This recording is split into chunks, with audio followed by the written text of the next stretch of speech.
House.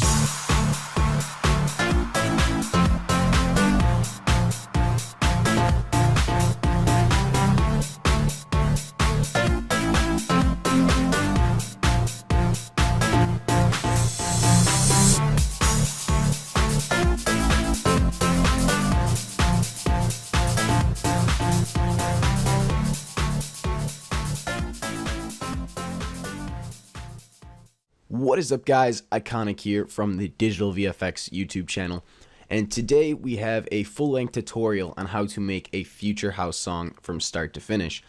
And this has been a highly anticipated tutorial. A lot of people have been asking about future house and more in general how to finish a song. So I'm going to teach you kind of my workflow from creating a song from start to finish. So without further ado, let's get into it.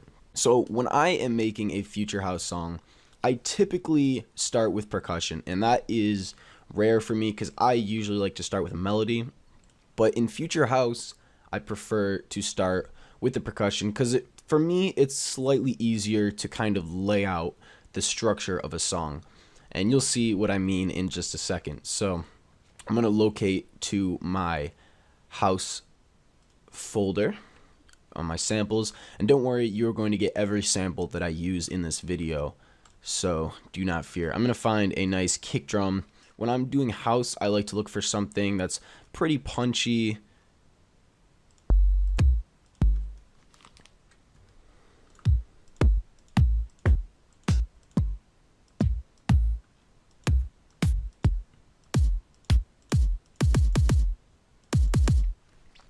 And when I look for kicks, I typically try to find one that I sonically like.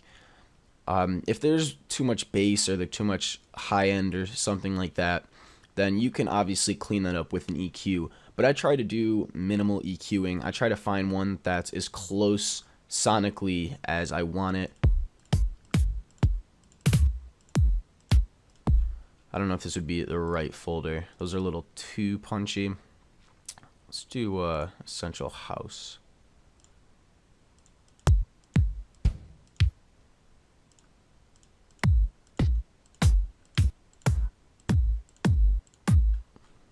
Not liking that either.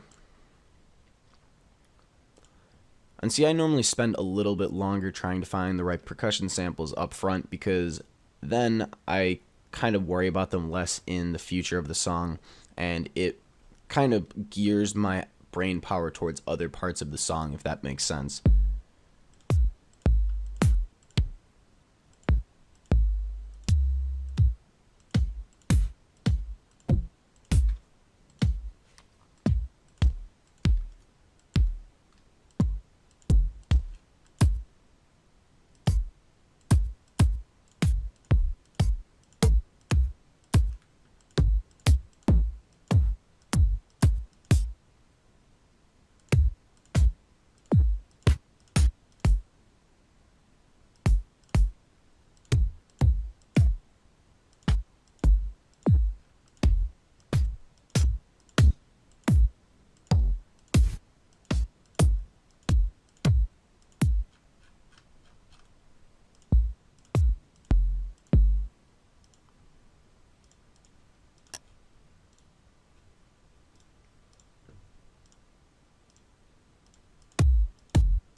Alright, so I kind of like this kick a little bit.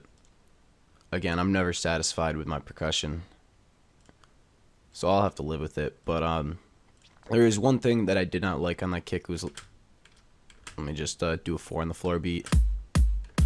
Put that down to 127, why not? I didn't like the little bit of high end on that.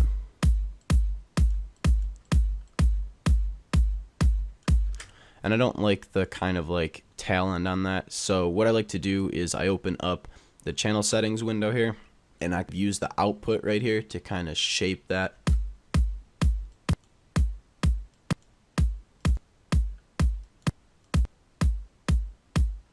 and you can kind of use that to shape the kick. And you can use some of these other, the trim and whatever else you need. But yeah, I kind of use that just to shape the waveform of my samples, and I like that a lot because it's good at cleaning up the tails of snares that kind of ring out slightly too long. And so now that I have my kick, when I make future house, obviously there's a bunch of different percussion elements that can be added, but I prefer to use an open hat, a closed hat, and a shaker, and those are the three typical sounds that make up my house beat. I'm gonna go find some of those sounds. Let's do cymbals first. Let's do open hi-hat. And there's a type of sound that you guys have all heard in house music, and you'll hear it when I come across it. It's the typical open hat that I use in a lot of my songs. It's similar to this, but has a little bit more bright high end. Right here. So you guys have definitely heard this cymbal before. And so what I'm going to do now is I'm going to put the kick there for the first 8 bars, or excuse me, 16 bars. And then I'm going to right click up here on the pattern and do first empty, and it'll bring up pattern 2, and I can call this open hat.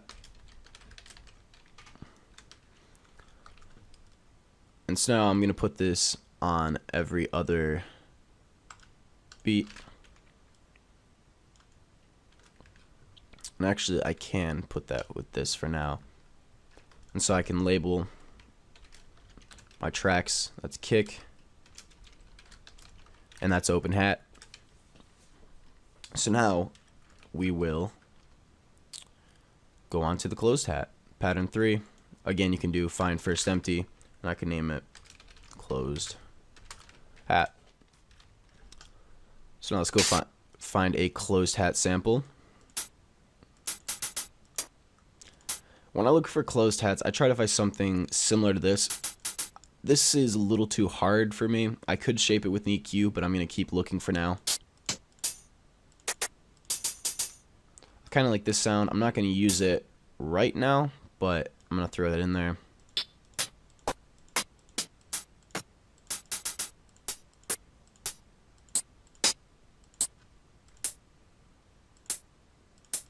I kind of like this one. It's a little bit softer than, might have been this one, I'm not sure. The other one that I liked, third sound that I'm going to add is going to be a shaker, as I mentioned. So let's see. Shakers.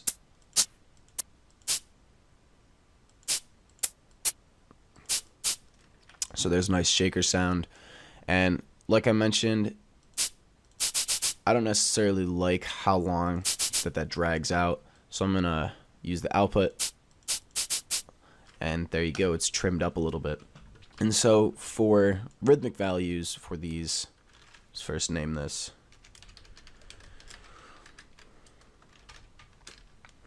So for the closed hat, I like to give it a slight variation. And by doing that, let's mute that just so I know I'm not going to use that for now. But I will typically do a pattern maybe like this and see how that sounds.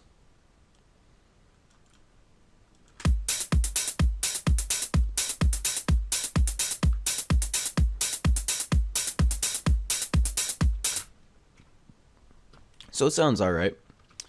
Now we can give it a little bit of motion and dynamics by coming into the graph editor right here, and you have a piano editor to change what notes you want it to play in the step sequencer, but I prefer to use the graph editor because you can change the velocity, and obviously you can see velocity, release, mod Y, mod X, all that fun parameters to manipulate, but I prefer velocity because if I play this now,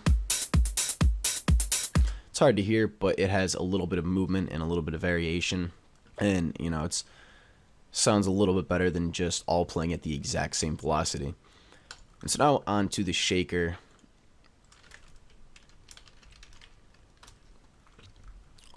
I'll typically do something very similar with the shaker. maybe something like this. Just skip beat 1, and then beats 2, 3, and 4 will have the shaker. And again, I'll randomize the velocity slightly.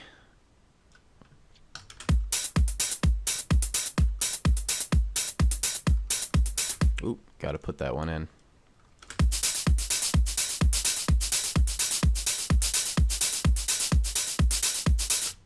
And now the one last step that you need to do to give it the swing and groove is put the swing up to about 40 or 50%. Maybe a little bit less.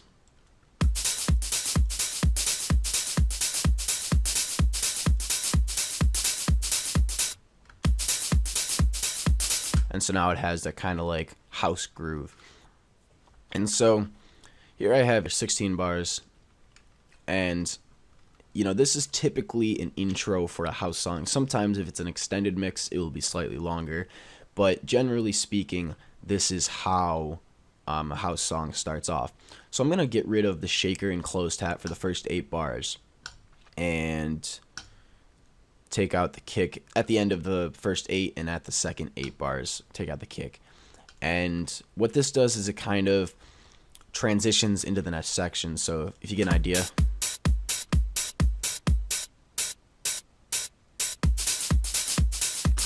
Alright, so that, you know, gives it that kind of future house feel.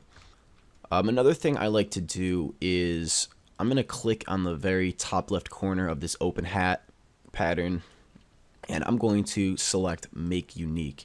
And now what that did is the one that I selected here, it made it its own unique pattern.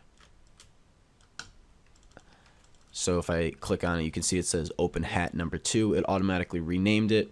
Now what I can do is delete some of those. It won't affect this pattern, but now I can do something simple like this.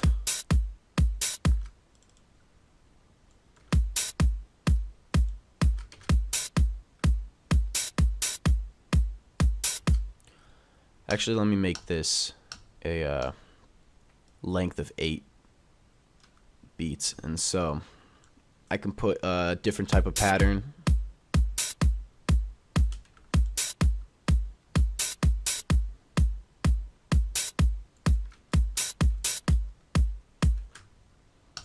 You know what, let's make that 16, why not? Just because I want to give it a little more variation.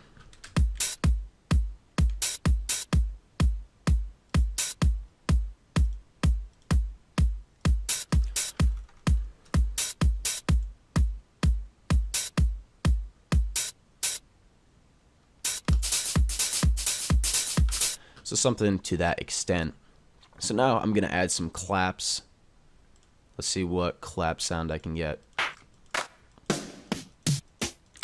Now when I look for claps for future house, I usually want a nice, tight, almost snare sounding clap for kind of a foundation. And then to give it a little more texture, I like to add one of those delayed claps.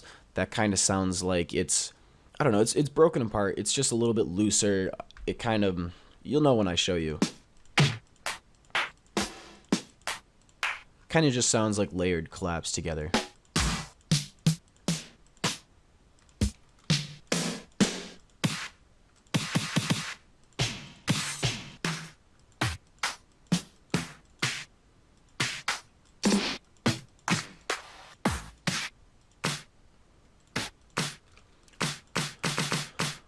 So I like something like this, and then let me find one with a little more of a clappy sound rather than snare.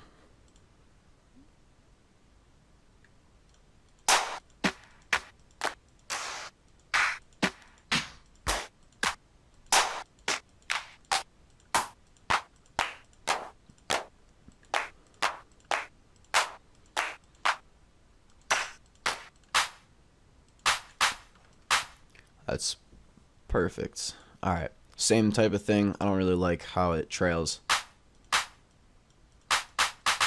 It's a lot better. Alright, so next pattern. Let's name this clap. And then do the typical 2 and 4 clap pattern. And so now throw the claps in.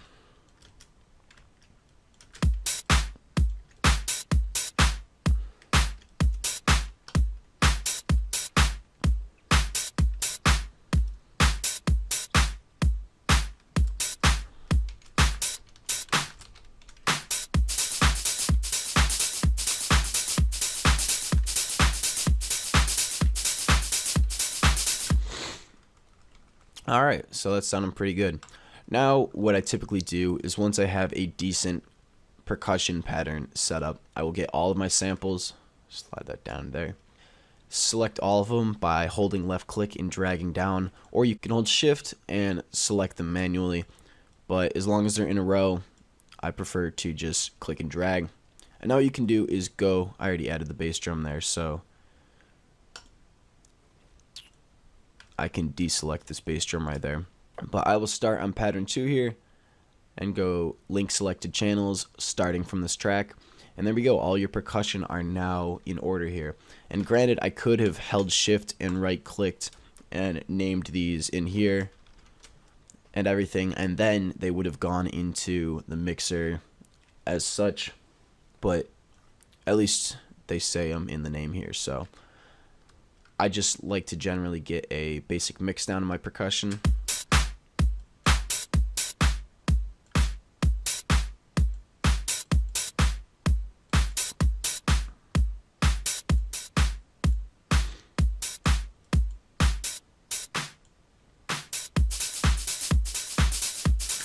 So now another thing I like to do with my drums is put them in a subgroup. And subgroups are a little difficult in FL.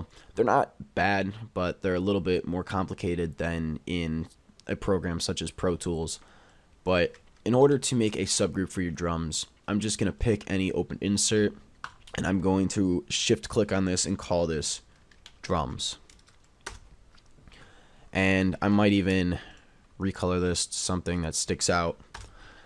So there is a red channel for my drums. And now what I'm going to do is I'm going to click on each individual channel here in my drums, and I'm going to unroute it from the master channel here and then route it to this drums bus. And so what that basically does is it sends the signal to all of these channels. Instead of going directly to the master, it sends them through this drum bus and then out to the master, because this drum bus is being sent to the master right here. So what that does is that now gives me volume control for each individual element of the drums as well as the drum group as a whole. That is a super handy feature. Plus it allows you to do certain processing to all of the drums as a whole, such as parallel compression, or maybe if you want to do certain EQs on the drum bus. You know, it comes down to the project obviously, but this is a kind of an organization habit that I've gotten into that really helps me out, because sometimes you'll just listen to your mix and you'll say the drums as a whole are maybe slightly too loud. Then you could just get this drum bus, and instead of individually bringing down all these elements, you could just bring down the drums as a whole together. To do that process, you just select this little yellow arrow underneath the master volume, and then on here you just click the arrow to route it there. Same process.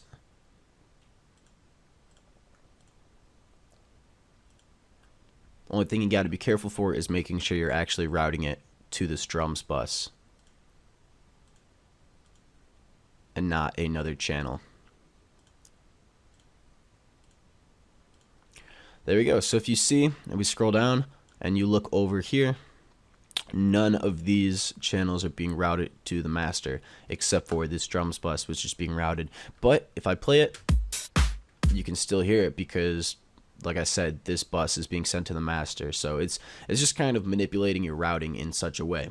Now, another thing I like to set up early in my session is a reverb, and I usually do that via sends. Now, a lot of people do it the way I'm about to explain, and I'm not saying it's incorrect, but you'll understand why I do my version and why it's a little bit better and easier to manage. So I'll typically put a reverb on a send, and before I attended school, I had no idea what sends were or how to use them, but they're basically just a track that has effects on it that you can send other tracks to without kind of putting multiple instances of that plugin on every track. So for example, if you have 3 melodies and want them to have reverb, but you don't necessarily want them to each have their own individual reverb sound, then you can send them to a send that you have a reverb on, and it basically saves on processing power by not having to put a reverb on every single channel, which is what I used to do. So I have the send one. As you can see, I just renamed it reverb. And now I'm going to add a fruity reverb. Oops, not phaser. I'm going to put the reverb up quite a bit, take the dry out, because I only like my reverb to have the wet signal. I don't like having the dry signal cloned in output, because then it's essentially doubling the dry signal. Add a little bit of pre-delay. Let's low cut a little bit. Increase the room size, the decay size to about 2.5 to 3. Doesn't really matter too much. I like to give it a little bit of warm sound. High dampening, doesn't need to be too much. I like diffusion all the way up. And yeah, that'll work pretty well. I usually put the reverb up to 100 or pretty close to it, just because I control the level of the reverb with the send rather than with the reverb itself. So for example, if I wanted to route the drums to the reverb, which I would rarely ever do, you'd control how much reverb with this send level right here. So make sure you have the drums bus selected, as you can see it is. And you can see on this reverb channel right here, we have this send level. And so